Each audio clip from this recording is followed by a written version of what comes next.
Hello hi friends, welcome back to my YouTube channel. ಮಹಿಳೆಯರೇ, ನಿಮಗಾಗಿ ಕೆಲವೊಂದು ಅಡುಗೆ ಮನೆಯ ಟಿಪ್ಸ್ಗಳು. ಇದು ನಿಮಗೆ ತುಂಬ ಸಹಾಯವಾಗುತ್ತದೆ. ಸ್ಕಿಪ್ ಮಾಡದೆ ಪೂರ್ತಿಯಾಗಿ ವಿಡಿಯೋ ನೋಡಿ. ವಿಡಿಯೋ ಇಷ್ಟ ಆದರೆ ಲೈಕ್ ಮಾಡೋದನ್ನು ಮರಿಬೇಡಿ. ಸಾಂಬಾರ್ನಲ್ಲಿ ಉಪ್ಪು ಹೆಚ್ಚಾದರೆ ಒಂದು ಆಲೂಗಡ್ಡೆ ಕಟ್ ಮಾಡಿ ಅದರಲ್ಲಿ ಹಾಕಿ, ಅದು ಹೆಚ್ಚಿನ ಉಪ್ಪನ್ನು ಹೀರುತ್ತದೆ. ತರಕಾರಿ ಕಟ್ ಮಾಡುವ ಚಾಕುಗೆ ಅಂಟು ಹಿಡಿದರೆ ಗ್ಯಾಸ್ ಸ್ಟವ್ ಬೆಂಕಿಗೆ 1 ನಿಮಿಷ ಹಿಡಿದು ಒಣ ಬಟ್ಟೆಯಲ್ಲಿ ಒರೆಸಿದರೆ ಅಂಟು ಸಂಪೂರ್ಣವಾಗಿ ಹೋಗುತ್ತದೆ. ಈರುಳ್ಳಿ ಬೇಗ ಬೇಯಲು ಅದರಲ್ಲಿ ಸ್ವಲ್ಪ ಉಪ್ಪು ಹಾಕಿದರೆ ಬೇಗ ಬೇಯುತ್ತದೆ. ಲಿಂಬೆಹಣ್ಣಿಗೆ ಎಣ್ಣೆ ಸವರಿ ಇಟ್ಟರೆ ಸುಮಾರು ದಿನಗಳವರೆಗೆ ಕೆಡುವುದಿಲ್ಲ. ಕೆಲವರು ಟೊಮೆಟೊಗಳನ್ನು ಅಡುಗೆಯಲ್ಲಿ ಬಳಸುವಾಗ ಅದರ ಸಿಪ್ಪೆಯನ್ನು ಬಳಸಲು ಬಯಸುವುದಿಲ್ಲ. ಅಂಥವರು ಟೊಮೆಟೊ ಹಣ್ಣುಗಳನ್ನು ಕುದಿಯುವ ನೀರಿನಲ್ಲಿ 5 ನಿಮಿಷಗಳ ಕಾಲ ಇಟ್ಟು ತೆಗೆದರೆ ಅವುಗಳ ಸಿಪ್ಪೆಯನ್ನು ಬಹಳ ಸುಲಭವಾಗಿ ಸುಲಿಯಬಹುದು. ಲಿಂಬೆ ರಸ ಶೇಖರಿಸಲು ಲಿಂಬೆ ರಸ ಹಿಂಡಿ ಅದರಲ್ಲಿ ಸ್ವಲ್ಪ ಉಪ್ಪು ಕಲಸಿ ಜಾರಿನಲ್ಲಿ ಹಾಕಿ ಫ್ರಿಡ್ಜ್ನಲ್ಲಿ ಇಡುವುದರಿಂದ ಬಹಳ ಕಾಲ ರಸ ಶೇಖರಿಸಿ ಇಡಬಹುದು. ಬಾಳೆಕಾಯಿ ಕಟ್ ಮಾಡುವಾಗ ಕೈಗೆ ಮತ್ತು ಚಾಕುವಿಗೆ ಎಣ್ಣೆ ಹಚ್ಚಿಕೊಂಡು ಕಟ್ ಮಾಡಿದರೆ ಅದರ ಅಂಟು ಕೈಗೆ ಅಂಟುವುದಿಲ್ಲ.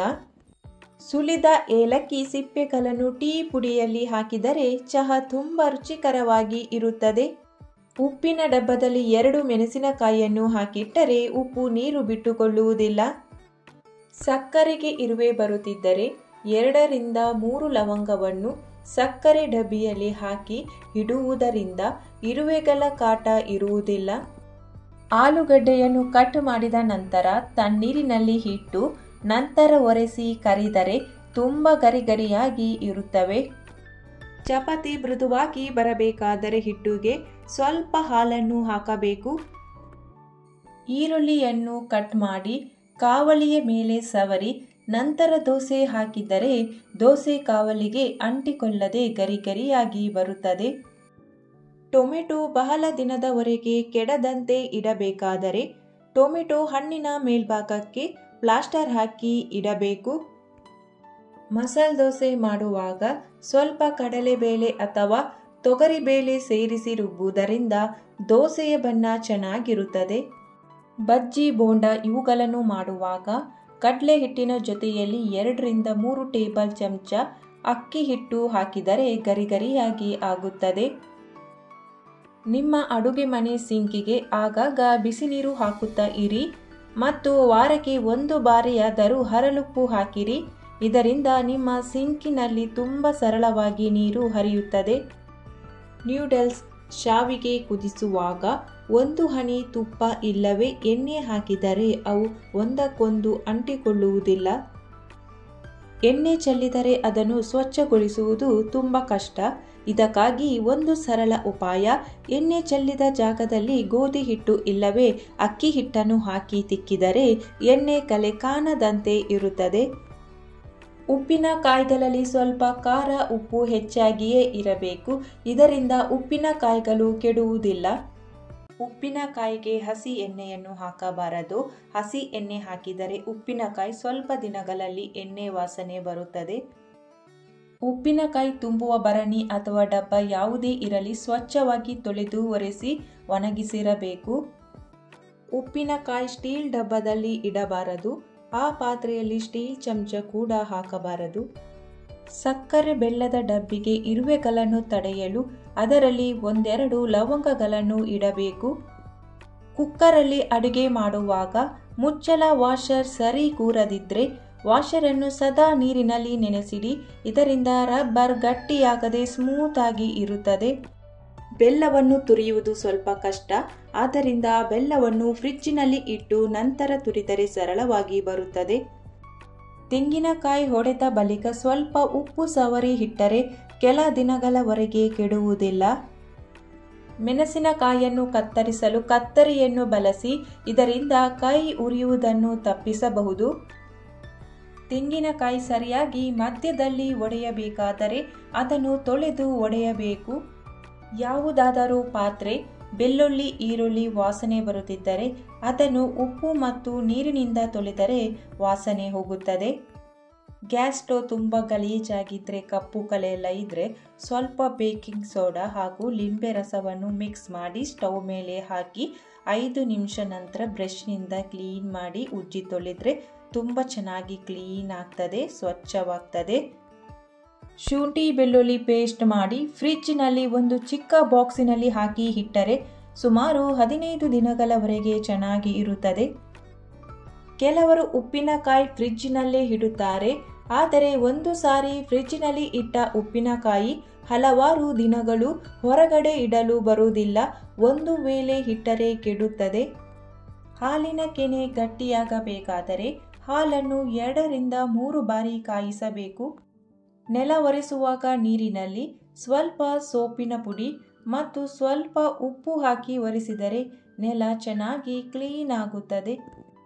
2 ರಿಂದ 3 ಕರ್ಪೂರದ ತುಂಡುಗಳನ್ನು ಪುಡಿ ಮಾಡಿ ಮನೆಯಲ್ಲಿ ಕಾರ್ನರ್ಗಳಲ್ಲಿ ಚೆಲ್ಲುವುದರಿಂದ ಇರುವೆಗಳು, ಜಿರಳೆಗಳು ಕಡಿಮೆಯಾಗುತ್ತವೆ. ಮನೆಯಲ್ಲಿ ಎಲ್ಲೆಲ್ಲ ಜಿರಳೆಗಳು ಇವೆ ನೋಡಿ, ಅಲ್ಲಿ ಕರ್ಪೂರವನ್ನು ಪುಡಿ ಮಾಡಿ ಹಾಕುವುದರಿಂದ ಜಿರಳೆಗಳು ಕಡಿಮೆಯಾಗುತ್ತವೆ. ಡೈನಿಂಗ್ ಟೇಬಲ್ ಮೇಲೆ 2-3 ಪುದೀನ ಎಲೆಗಳನ್ನು ಇಡುವುದರಿಂದ ನೊಣಗಳನ್ನು ತಡೆಯಬಹುದು. ಗೋಡಂಬಿ, ಬಾದಾಮಿ, ಒಣದ್ರಾಕ್ಷಿ ಇಂತಹ ಡ್ರೈ ಫ್ರೂಟ್ಸ್ ಇಡುವ ಬಾಕ್ಸಿನಲ್ಲಿ 1-2 ಲವಂಗ ಇಡಬೇಕು. ಕರ್ಪೂರದ ತುಂಡುಗಳು ಬೇಗ ಕರಗಿ ಹೋಗುತ್ತವೆ. ಅವು ಗಾಳಿಯಿಂದಾಗಿ ಕರಗದೇ ಇರಲು ಒಂದು ಚಿಕ್ಕ ಬಟ್ಟೆಯಲ್ಲಿ ಮೆಣಸು ಕಟ್ಟಿ ಆ ಡಬ್ಬಿಯಲ್ಲಿ ಹಾಕಿರಿ. ಲೋಬಾನ, ಧೂಪ ಇವುಗಳನ್ನು ಹಚ್ಚುವುದರಿಂದ ಸೊಳ್ಳೆಗಳನ್ನು ತಡೆಯಬಹುದು. ತುಪ್ಪ ಬಹಳ ಕಾಲ ಚೆನ್ನಾಗಿ ಇಡಬೇಕಾದರೆ ಅದರಲ್ಲಿ ಒಂದು ಬೆಲ್ಲದ ಚೂರನ್ನು ಹಾಕಬೇಕು. ಈರುಳ್ಳಿ ಕಟ್ ಮಾಡುವ ಮುನ್ನ ಈರುಳ್ಳಿ ದೊಡ್ಡ ಪೀಸ್ ಮಾಡಿ ನೀರಿನಲ್ಲಿ ಹಾಕಿ ಸ್ವಲ್ಪ ಹೊತ್ತಿನ ನಂತರ ಕಟ್ ಮಾಡುವುದರಿಂದ ಕಣ್ಣಿನಲ್ಲಿ ನೀರು ಬರುವುದಿಲ್ಲ. 1 ಗಂಟೆ ಕಾಲ ಬಿಸಿಲಿನಲ್ಲಿ ಇಟ್ಟರೆ ಬೆಳ್ಳುಳ್ಳಿ ಸುಲಿಯಲು ಸುಲಭ. ತುಂಬ ಬೆಳ್ಳುಳ್ಳಿ ಸಿಪ್ಪೆ ತೆಗಿಬೇಕು ಅಂದಾಗ ಬೆಳ್ಳುಳ್ಳಿಯನ್ನು 1 ಗಂಟೆ ಬಿಸಿಲಿನಲ್ಲಿ ಇಡಬೇಕು. ತುಂಬನೇ ಸುಲಭವಾಗಿ ಬೆಳ್ಳುಳ್ಳಿ ಸಿಪ್ಪೆಯನ್ನು ಸುಲಿಬಹುದು. ಮನೆಯಲ್ಲಿ ಚಿಕ್ಕ ತೂತುಗಳಿದ್ದರೆ ಅದರಲ್ಲಿ ಇರುವೆಗಳು ಹುಟ್ಟುತ್ತವೆ. ಅವುಗಳಲ್ಲಿ ಸ್ವಲ್ಪ ಬೋರಿಕ್ ಪೌಡರ್ ಹಾಕಿ ಇಲ್ಲವೇ ಇಂಗನ್ನು ಮುದ್ದೆ ಮಾಡಿ ಆ ಜಾಗದಲ್ಲಿ ಇಡಬೇಕು. ಒಣಗಿದ ಲಿಂಬೆ ಹಣ್ಣಿನ ಸಿಪ್ಪೆಯನ್ನು ಡಬ್ಬಗಳು ಇಡುವ ಜಾಗದಲ್ಲಿ ಇಟ್ಟರೆ ಒಳ್ಳೆಯದು. ಕ್ಯಾಬೇಜ್ ಬೇಯಿಸುವಾಗ ಅದರಲ್ಲಿ 1 ಶುಂಠಿ ಚೂರನ್ನು ಹಾಕಿದರೆ ಅದು ಗರಂ ಅಂತ ವಾಸನೆ ಬರುತ್ತದೆ. ಪಾಯಸ ಮಾಡುವಾಗ ಹಾಲು ದಪ್ಪವಾಗಲು ಬಹಳ ಸಮಯವನ್ನು ತೆಗೆದುಕೊಳ್ಳುತ್ತದೆ. ಇಂತಹ ಸಂದರ್ಭದಲ್ಲಿ ಹಾಲಿನ ಪುಡಿಯನ್ನು ಬಳಸಬಹುದು. ಚಮಚ ಬಳಸಿ ಶುಂಠಿಯ ಸಿಪ್ಪೆಯನ್ನು ತೆಗೆದರೆ ಆ ಕೆಲಸ ಸುಲಭವಾಗಿ ಬೇಗನೆ ಆಗುತ್ತದೆ. ಬದನೆಕಾಯಿಯನ್ನು ಸುಡುವಾಗ ಅದಕ್ಕೆ ಸ್ವಲ್ಪ ಎಣ್ಣೆ ಹಚ್ಚಿ ಸುಟ್ಟರೆ ಸಿಪ್ಪೆ ಬೇಗ ಸರಳವಾಗಿ ತೆಗೆಯಬಹುದು. ಲಿಂಬೆಹಣ್ಣು ಒಣಗಿ ಹೋಗಿದ್ದರೆ ಅದನ್ನು 1 ಗಂಟೆ ನೀರಿನಲ್ಲಿ ನೆನೆಯಲು ಬಿಡಿ. ಆಮೇಲೆ ಕಟ್ ಮಾಡಿದರೆ ರಸ ಸುಲಭವಾಗಿ ಹಿಂಡಬಹುದು. ಮೆಣಸಿನಕಾಯಿಯನ್ನು ಅಧಿಕ ಸಮಯದವರೆಗೆ ಫ್ರೆಶ್ ಆಗಿರಲು ಅದರ ಮೇಲಿರುವಂಥ ತೊಟ್ಟನ್ನು ತೆಗೆದು ಡಬ್ಬದಲ್ಲಿ ಹಾಕಿ ಸ್ಟೋರ್ ಮಾಡಿ ಇಡಬೇಕು. ತುಂಬ ದಿನದವರೆಗೆ ಫ್ರೆಶ್ ಆಗಿರ್ತದೆ. ಫ್ರಿಡ್ಜ್ನಲ್ಲಿ ಅರ್ಧ ಲಿಂಬೆ ಹಣ್ಣನ್ನು ಕಟ್ ಮಾಡಿ ಇಡುವುದರಿಂದ ದುರ್ವಾಸನೆ ದೂರವಾಗುತ್ತದೆ. ಹಾಟ್ ಬಾಕ್ಸಿನಲ್ಲಿ ತಿಂಡಿ ಇಟ್ಟ ಬಳಿಕ ಅದನ್ನು ಬಟ್ಟೆಯಿಂದ ಮುಚ್ಚಿದರೆ ತೇವಾಂಶ ಉಂಟಾಗುವುದಿಲ್ಲ. ಕಾಫಿ ಅಥವಾ ಚಹಾ ಸೋಸುವ ಸ್ಟ್ರೈನರ್ 2 ನಿಮಿಷ ಬಿಸಿ ನೀರಿನಲ್ಲಿ ಮುಳುಗಿಸಿ ಇಡುವುದರಿಂದ ಸಣ್ಣ ಸಣ್ಣ ರಂಧ್ರಗಳಲ್ಲಿ ಇರುವ ಚಹಾ ಅಥವಾ ಕಾಫಿ ಪುಡಿ ಸ್ವಚ್ಛವಾಗುತ್ತದೆ. ಪಾಯಸ, ಉಪ್ಪಿಟ್ಟಿನಂತಹ ತಿಂಡಿಗಳಿಗೆ ಬಳಸುವ ಶಾವಿಗೆಯು ಹೆಚ್ಚು ದಿನ ಕೆಡದಂತೆ ಇರಬೇಕಾದರೆ ಅದನ್ನು ಕೆಂಪಗೆ ಹುರಿದು ಗಾಳಿಯಾಡದ ಡಬ್ಬದಲ್ಲಿ ಇಡಬೇಕು. ಸಾರಿನಲ್ಲಿ ಖಾರ ಹೆಚ್ಚಾಗಿದ್ದರೆ ಅದಕ್ಕೆ ಲಿಂಬೆ ಹಣ್ಣಿನ ರಸ ಮತ್ತು ಸ್ವಲ್ಪ ಉಪ್ಪನ್ನು ಸೇರಿಸಿ ಸರಿಪಡಿಸಬೇಕು. ಬೆಂಡೆಕಾಯಿ ಬಾಡದಂತೆ 1-2 ದಿನಗಳವರೆಗೆ ಕಾಪಾಡಬೇಕೆಂದರೆ ಅವುಗಳ ತೊಟ್ಟುಗಳನ್ನು ಕಿತ್ತಿಡಬೇಕು. ನೀರನ್ನು ಕುದಿಸುವಾಗ ಪಾತ್ರೆಯನ್ನು ಮುಚ್ಚಿರಿ, ಇದರಿಂದ ನೀರು ಬೇಗನೆ ಬಿಸಿಯಾಗುತ್ತದೆ. ಬೆಳ್ಳುಳ್ಳಿ ಮತ್ತು ಈರುಳ್ಳಿಯ ವಾಸನೆಯನ್ನು ಕೈಯಿಂದ ತೊಲಗಿಸಲು ಕೈಗಳಿಗೆ ಲಿಂಬೆಹಣ್ಣು ಉಜ್ಜಿ ನಂತರ ಸೋಪಿನಿಂದ ಕೈ ತೊಳೆಯಬೇಕು. ಈರುಳ್ಳಿಯ 1 ಸಿಪ್ಪೆ ತಲೆ ಮೇಲೆ ಇಟ್ಟುಕೊಂಡು ಕಟ್ ಮಾಡಿದರೆ ಕಣ್ಣಲ್ಲಿ ನೀರು ಬರುವುದಿಲ್ಲ. ಈ ಮಾಹಿತಿಯು ನಿಮಗೆ ಇಷ್ಟವಾಗಿದ್ದರೆ ವಿಡಿಯೋಗೊಂದು ಲೈಕ್ ಮಾಡಿ, ವಿಡಿಯೋವನ್ನು ಶೇರ್ ಮಾಡಿ. ಚಾನಲನ್ನು ಸಬ್ಸ್ಕ್ರೈಬ್ ಮಾಡದೆ ಹೊಸಬರು ವಿಡಿಯೋ ನೋಡ್ತಾ ಇದ್ದರೆ ಚಾನಲನ್ನು ಸಬ್ಸ್ಕ್ರೈಬ್ ಮಾಡಿ ಸಪೋರ್ಟ್ ಮಾಡಿ.